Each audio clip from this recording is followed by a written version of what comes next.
Crowds, manage the crowds and the movie. He has been shot. We will speak later. He has been shot. His Excellency yasuma tusokufa. Kabuzeko katono tumufiirwe. Olwaleero nga 3 September amawulire gafulumye olw'eggulaawo nti His Excellency bamukubye okugulu nti waliwo ekintu ekize ne kimukuba okugulu nga tetumanyi oba ssasi oba bomu oba kiki naye nga amawulire gabadde gakola ki gatambula engeri gye nkitegeddemu nagenze ne mpostinga video ya Bobi Wine ngegenda gwenga live ku ssaawa zennyini ebadde yakagendayo ne wavayo omuntu mu comment section n'agamba mbu His Excellency bamukubye okugulu nessa kifaako nga ndooza bana bajja ne basaagira mu video ngenza okukola okunyonyereza okusingawo awo nga ddala kituufu wawa ekihappeninze ku His Excellency ndooza wenkubidde ne nkugamba eno video tetunaafuna information nyingi at the time of recording tugenda gezaako oconstructinga ekifaananyi mu lunaku olwaleero nga 3 September tulabe oba emboozi eyitiŋŋana egatta kosi tugezaako okukola ebintu with proof with evidence tugenda constructinga buli evidence eriwo tulabe oba kipointinga mu direction ya poliisi oba ey'abantu abalala boogera ekigenze mu maaso ngenda kuzanyira videos nyingi nga ngezaako oconstructinga story eno ng'ogezaako tukubira ekifaananyi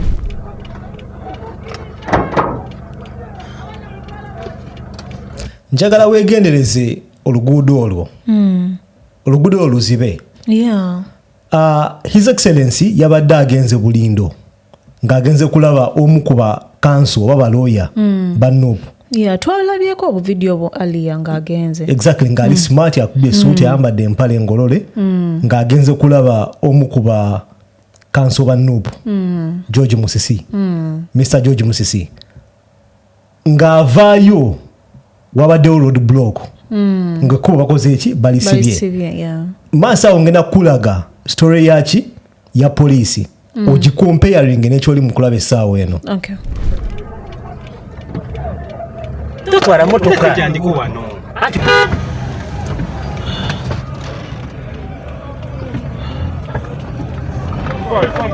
Ayo.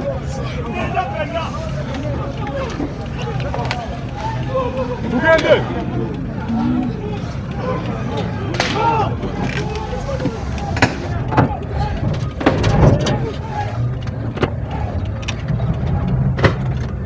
Shoot him. We are shoot him.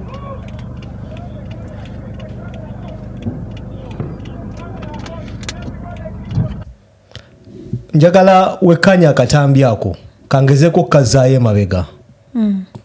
awo omuntu ayimiridde awo ye His Excellency tumuwulira ng'agamba everybody keep your camera on nga lenaatuukako eyo frame oba mu kifaananyi ekyo waliwo omukyala agambye bagambye shoot him mawulidde buclips bungi butambula like angles impitirivu eziriwo ng'omusirikale akola ki agamba shoot him nga wacommand tetumanya ani gwagamba kukola ki kukuba naye nga you can draw a conclusion osobola kukola ki oconcludinga tulaba nga His Excellency avaayo abagamba temugjaako ki kamera mu maaso awo ogenda kulaba nga poliisi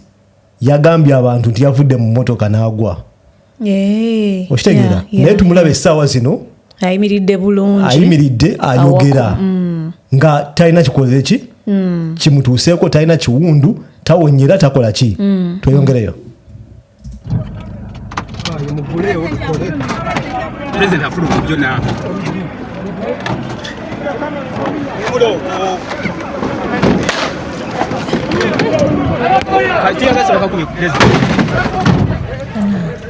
Rondi vuga Rondi vuga President kamukubye, oh my God. vuga Bayo. President wamukubye okugulu. President wamukubye okugulu. President wamukubye okugulu. Vini banyo tambula. President wamukubye okugulu.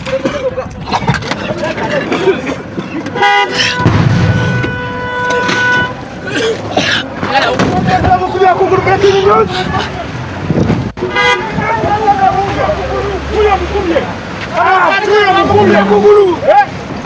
So tulabye nga waliwo ekintu ekigudde wabadde nekyabika nga kalabika nga kaki kakanisa kati ya gas oba kakani kaki kati ya gas wekabwatuse kisuubiriza okuba nti obuntu obupapajjo bugenzi ne mumuyingira ne bumutematema muki mu kugulu jukira kakantu kafera pressure y'amaanyi exactly kavaako ne force ne kamuyingira mu nnyama ne kajabya munda nga kayisembwe kati obulimi buba bungi yo pain eba mpitirivu wabaddewo akavuyo kangi bambi ne bamugjawo ne bamutwala n'afuna first aid wamaze okufuna first aid ne bamutwala ensambya ensambya gitandise okufuna ekifaananyi ekyaddala of what actually happened exactly kyekigenda mu maaso extent eriki condition eriki mu ntandikwa abantu bangi balowoozezza nti sasi n'essaawa zino tunakutegeera bino tuli ku suspicions tukozesa information gye tuyinawo okudrawing a picture exactly omuntu yekka agenda otubulya ekigenze mu maaso ajja kubeera his excellency naye ate omanyi ekisinga okuluma bw'olaba eyo video gy'ova okuplayinga bano abaana abadde barecordinga ofeelinga emotions zaabwe mu bigambo waliwo abakaaba waliwo abawogana bali mu kutya they don't know kyekimukubye they don't know kugula oba kwekuli like bali mu eyo oba situation eyo gitegeera omuntu olishuwa ekintu kimukubye tomanyi kimukubyewa tomanyi tugenda otegeera tomanyi exactly okubeera mu eyo situation nga you're helpless tolina kyosobola kumuyamba they are also trying to protect themselves at the end of the day naye ate nga omuntu waabwe bamulaba nti omanyi bali mu crossfire tiyagasa ayiteena amasasi gayiteeno polisi sawa yonna naawe ekola ki ekkuba essasi oba ekkola kyekkuzi oba kufumita ekyambe tomanya yawulidde akale omwami oyo ng'agamba president bamukubye essasi ng'owulira mu ddoboozi lye ali shaken ali broken actually nga kitiisaamuko so ensambya Joel Ssenyonyi avuddeyo n'atuwa address naye ongifunye mukulembeze waffe honorable Kyagulanyi Ssentamu Robert yagenze ekira municipality okukyalira omu ku bakulembeze baffe George Musisi oyo omu ku balooya baffe abazze bayamba abantu baffe bano babakutte bano misango egy'enjawulo agibaddemu nnyo so agenze okumukyalira kose abantu bategedde nti ali mu kitundu ekyo ne bakuŋŋaana bangi nga bwe kitera okubeera n'atandika okufuluma kati abantu ne beeyongera bangi poliisi n'amagye nga babaddewo awo nga balinga abamulindiridde bategedde nti ali mu kitundu ne batandika okuba tiyagaasi n'amasasi naki kakati omukka ogwo ogubalagala guyingidde ne mu mmotoka ye kati olw'embeera eyo ne discomfort n'afulumamu mu mmotoka ng'omukka gumuyitiriddeko naye n'okugezaako okuengejinga abantu bano bannaye lwaki mweyisa bwe mutyo kubanga nziza okukyalira mukwano gwange mukulembeze munnange ndi mukuvaawo lwaki kale temuntemere ekkubo oba abantu bayitiridde obungi mpitewo ngende akati awo nga yakava mu mmotoka ye short range awo ne bamukuba nga kigenderere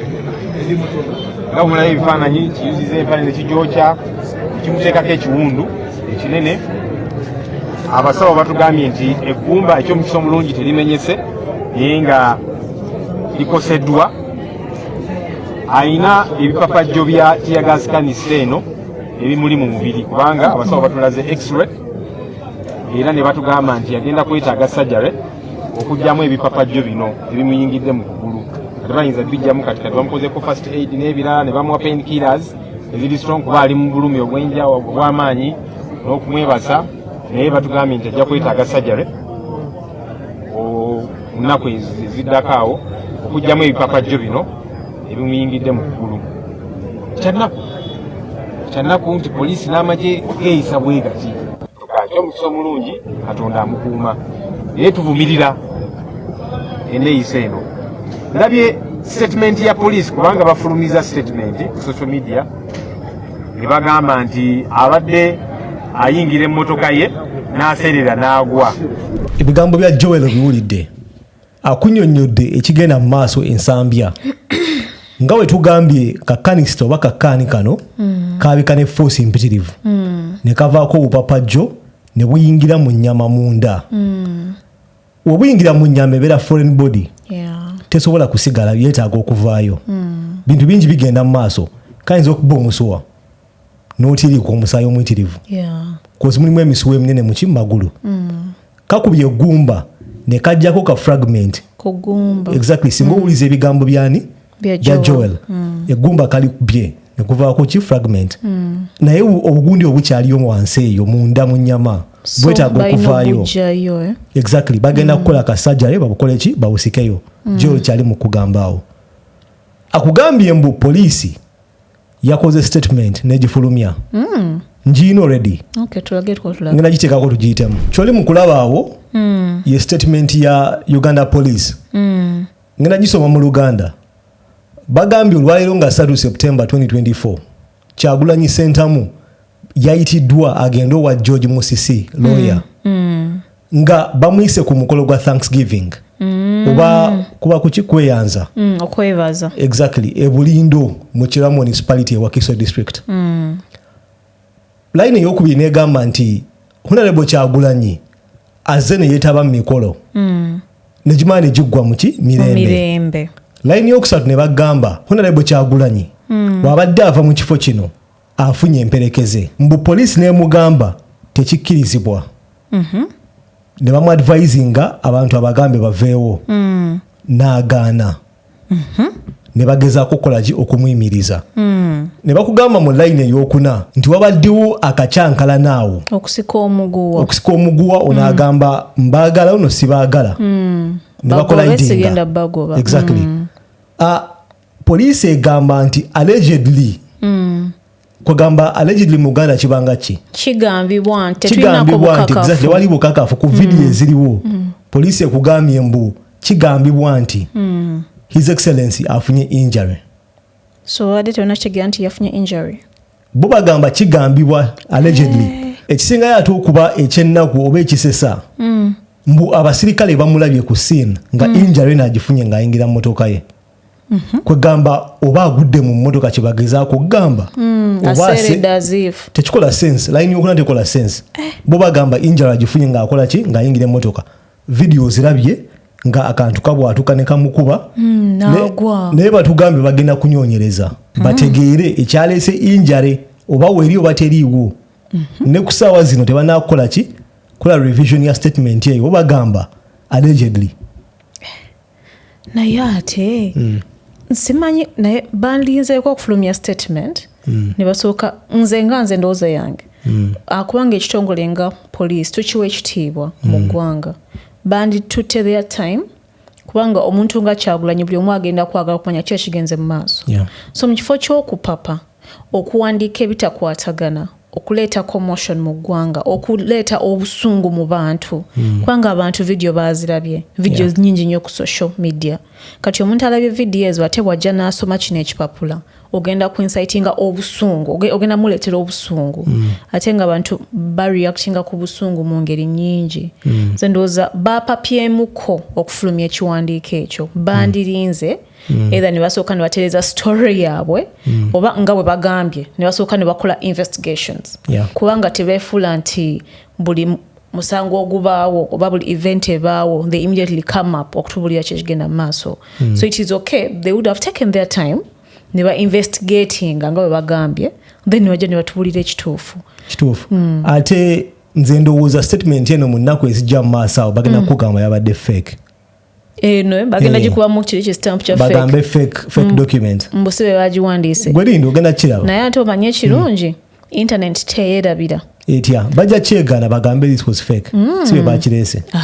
gwerindo ojja kulaba lawyer oba counsel George Musisi yavuddeyo n'aclarifyinga ebintu ebibadde mu statement eyo ebigambibwa nti ebadde Thanksgiving ebigambibwa nti His Excellency yafunye emperekeze oba procession n'avaayo n'aclarifyinga kankuzanyire video girabe. The party president had come for a private visit which ended successfully at home and then he was on his way out of back to his home. As always happens, some people are enthusiastic when they see him on the road, and they before even joining the road, police had staged a blockade, were blocking him from accessing the main road. Contrary to what the statement is saying, the statement has some lies. It says it was a Thanksgiving ceremony, it's not true. It says he was holding a procession, it's not true. Police started dispersing the crowd and throwing tear gas canisters before he even reached where the people were. And that took place for more than 10 minutes until when there was a standoff, he got out to engage one of the commanding officers to ask him, and that's when these projectiles were, I think, seemingly targeted at him. Had he come to Chirabulino to campaign or canvass votes? What happened really? It was a private function at home. The police says it was Thanksgiving. Were you doing a Thanksgiving, as they say? Well, police was not there, and I spoke to the DPC when he got to know. I told him it's a private function of not more than 100 people, purely in the home. And it ended successfully for about 2 hours. It ended and he was on his way out. So it's not true that he was holding a procession. It's not true that he stumbled. All these are absolute lies. Would you mind?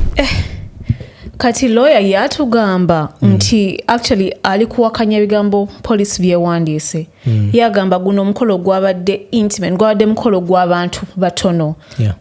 teyabadde Thanksgiving nga police bwegambye ate agenze maaso n'atugamba nti ng'era police bwegambye omukolo gwawedde peacefully omukolo tegwabaddeko kavuyo konna ate according to him nti police yatandise okugoba abantu nga Kyagulanyi tanaba nakubatuukako nga police already etandise okukola ki oba kuba mutiya gas ate ng'era atukakasiza nti nga ffenna bwe tumanyi Bobi Wine bwabeera oba Bobi Wine wabeera naawe bw'okitegera nti Bobi Wine ali mu kino ekifo ogenda kwagala okukola ki okulaba kati naye avuddeyo n'atugamba nti ng'era bwe kibeera wabaddewo abantu abakoze eki abazze okulaba but sigamba nti Bobi Wine badde akunze abantu nti mujje mukole ki mundabe ate era awakanyiza ebigambibwa nti mubaddemu ba campaign or anything like that. Ekisinze nze okunkwata ebigambo byonna byayogedde woddayo ku video gye nazannye bibaddemu nakulaze nga oluguudo balusibye ne boda bataddewa piki nga tasobola kuyitawo ne nkuzannyira nga his excellency yafuluma n'abagamba buli omu asigale ku kamera ye ng'ayimiridde talina bulumi talina ki ne video gye sitataddemu eyatiya gaasi okumugwa wakati weziri buli omu ajja ziraba yeyo embeera ekifaananyi tukisiize omuntu yenna atulaba ajja genda ye yeesalirewo ani mutuufu evidence weeri oba libadde essasi oba ebadde kanista oba ebadde ki but something actually hit him exactly ate nga bakimukwe it was shot at him kibadde nga kye batagetinze bwe bati exactly nti bamutagetinze ne bashooting ekintu towards him terina kubeera ssasi naye something was shot at him ye issue wano naye nga gana mawulire bambi si malungi eri Kyagulanyi ne famire ye kubanga akaseera kano am imagining abaana omukyala omusajja yakedde ku makya nga mumuwerekedde bulungi mugenda owulira nti owaayi tuli mu ddwaliro so mawulire si malungi naye katumusabire awone atereere bulungi akomewo ajja tuwulira ki ekyagenda mu maaso at the right time kyanaku nnyo nti bino bigenze mu maaso mu kaseera bwe kati katusabire his excellency abeere bulungi kituufu Allah mukuume awone operation egende bulungi buno obupapajjo babugjeyo nga tafunye ekirwadde kyonna kyonna nja kusaba oteeka endowooza mu comment section ku bigenze mu maaso olwaleero his excellency okusumatuka okufa teeka okusaasira kwa mu comment section wansi awo tujja bala mu video eddako